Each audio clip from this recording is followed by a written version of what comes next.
যেহেতু অসমীয়া ভাষাৰ শ্ৰেষ্ঠ ছবি জয়ফুল যদুমণি দত্ত পৰিচালক ধীৰাজ হাজৰিকা মই পোনে পোনে ধীৰাজ হাজৰিকাৰ লগত সংযুক্ত হৈছোঁ আৰু যদুমণি দত্ত তেওঁৰ লগত আছে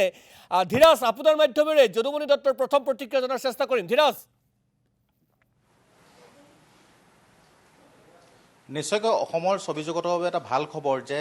যদুমণি দত্তই এইবাৰ ৰজত কমল বঁটা লাভ কৰিবলৈ সক্ষম হৈছে অসমীয়া যি ছবি যি শিতান সেই শিতানত তেওঁ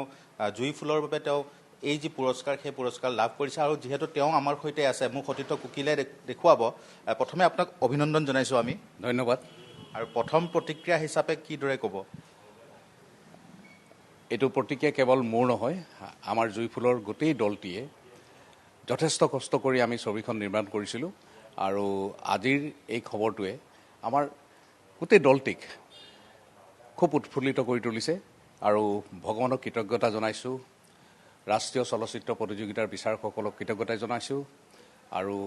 যিসকল আমাৰ শুভাকাংক্ষী যাৰ আশীষ লৈ আমি এই পৰ্যায় পাইছোঁ সকলোকে অশেষ ধন্যবাদ জ্ঞাপন কৰিছোঁ যেতিয়া ছবিখন আপোনালোকে নিৰ্মাণ কৰি আছিল যথেষ্ট কষ্ট কৰিছে সেয়া সকলোৱে গম পাইছে বা আপুনি উল্লেখ কৰিছে সেই সময়ত কেতিয়াবা মনলৈ আহিছে যে ৰাষ্ট্ৰীয় এটা পুৰস্কাৰ আপোনালোকে লাভ কৰিব বুলি নহয় চাওক যেতিয়া আমি ছবি এখন নিৰ্মাণ কৰোঁ বা চিনেমা এখন নিৰ্মাণ কৰোঁ আমি এখন ভাল চিনেমা বনাবলৈ যত্ন কৰোঁ পুৰস্কাৰ পাম বুলি কেতিয়াও আমি নিৰ্মাণ কৰা নহয় আৰু ছবিখন নিৰ্মাণ কৰাৰ পিছত যেতিয়া এডিটিং হৈ যায় শেষ পৰ্যায়ৰ কামখিনি হৈ যায় তাৰপিছত যেতিয়া আমি চিনেমাখন চাওঁ তেতিয়া ক'ৰবাত এটা অনুভৱ হয় চিনেমাখন ভাল হৈছে বা বেয়া হৈছে বেয়া হ'লেও আমি গম পাওঁ নিৰ্মাতা হিচাপে বা ভাল হ'লেও আমি গম পাওঁ নিৰ্মাতা হিচাপে আৰু যিহেতু জুইফুলৰ শেষ পৰ্যায়ৰ কামখিনি শেষ হোৱাৰ পিছত ক'ৰবাত এটা অনুভৱ হৈছিল এই ছবিখনে হয়তো কেতিয়াবা ক'ৰবাত এটা পুৰস্কাৰ পাবলৈ সক্ষম হ'ব জুইফুলক লৈ আপোনালোকে কিদৰে আগবাঢ়িছিল কেনেধৰণে গোটেই পৰিকল্পনাটো হৈছিল জুইফুল হ'ল অসম আৰু নাগালেণ্ডৰ সীমা বিবাদৰ ওপৰত নিৰ্ভৰ কৰি দুগৰাকী মাতৃ দুখন ৰাজ্যৰ দুগৰাকী মাতৃৰ কাহিনী এগৰাকী নগা আৰু এগৰাকী অসমীয়া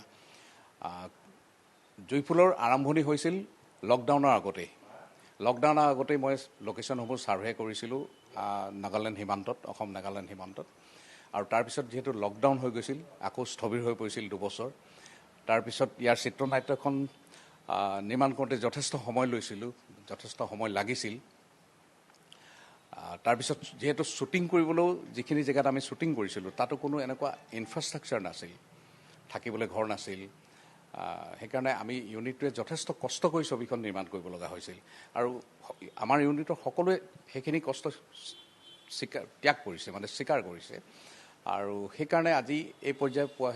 ছবিখন এই পৰ্যায় পোৱাত আমি সকলোৱে খুব সুখী